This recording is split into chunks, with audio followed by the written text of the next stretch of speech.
please talk about what we're seeing on taproot.watch so far. Can a bad state actor stop 90% from being reached? I've heard there's a user-activated soft fork if we don't hit 1815. Any details would be appreciated. Can I help to somehow reach 90%? Thanks. That's a great question. Let's look at what Penn and Teller are talking about here. You see here, Penn and Teller mentioned taproot.watch. There we go. All right. Can you see that?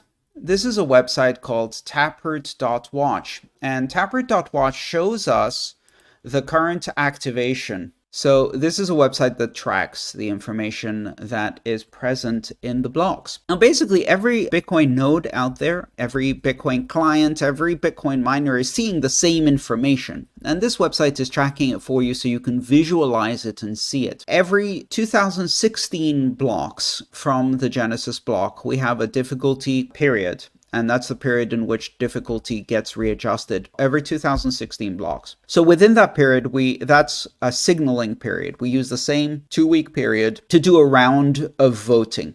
So in the current round of voting, what you can see here is out of the 2016 blocks that are in the current round, you see that 963 blocks have signaled yes. That means those blocks had within their version number, they had a yes.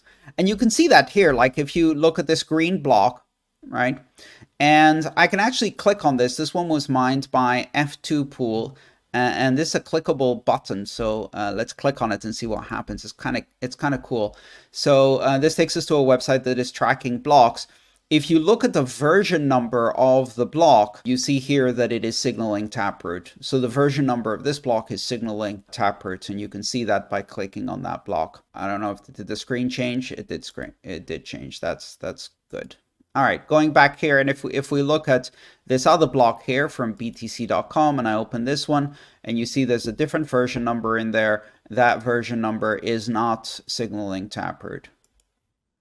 Okay, so really simple. It's a 2016 block period. That's all of these blocks, these squares you see here. The ones that have already happened are the ones that are colored in. If they were signaling, they're green. If they're not signaling, they're red. And the ones that are empty, these blocks haven't happened yet. Once the last block of the period, which would be block 685439, is mined, then we start from the top again and we have another signaling period.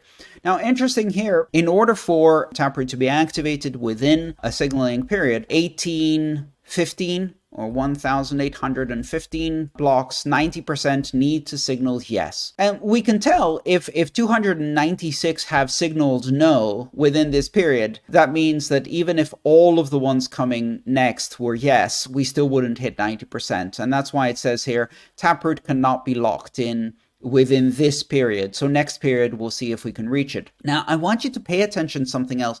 Look at the percentage of red versus green blocks at the beginning of the signaling period.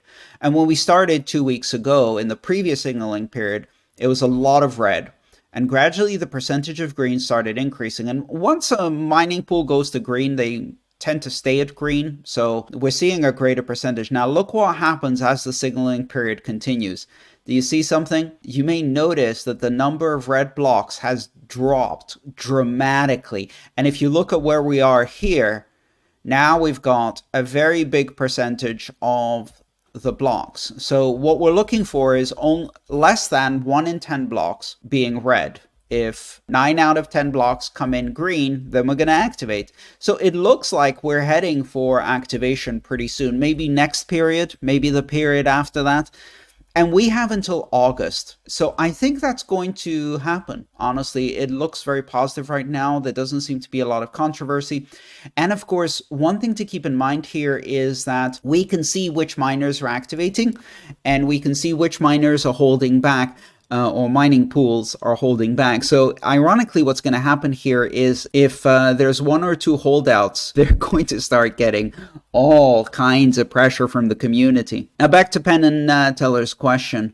So first of all, can a bad state actor stop 90% from being reached? State actor that control the mining pool? Yes, certainly that is possible. I think it's extremely unlikely. Then Penn and Teller say, I've heard that there's a user activated soft fork if we don't hit 1815. What Penn is alluding to here is that this speedy trial activation process is intended to be speedy and be a quick trial of whether there is enough support.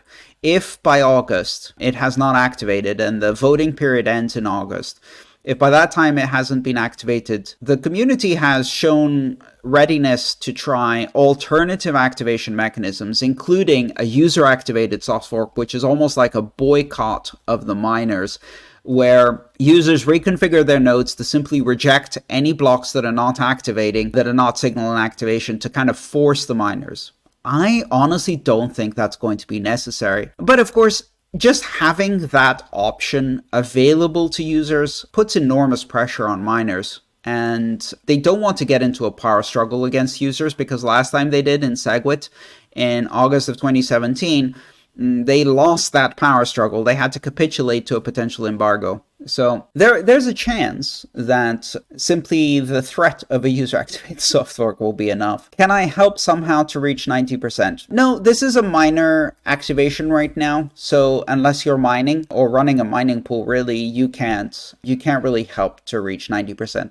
Stand by, give the miners a chance to do the right thing. And if that fails in August, then there will be some things that users can do. Those users who are running nodes that have economic activity through wallets can actually then start voting with their nodes in the form of a user-activated soft fork.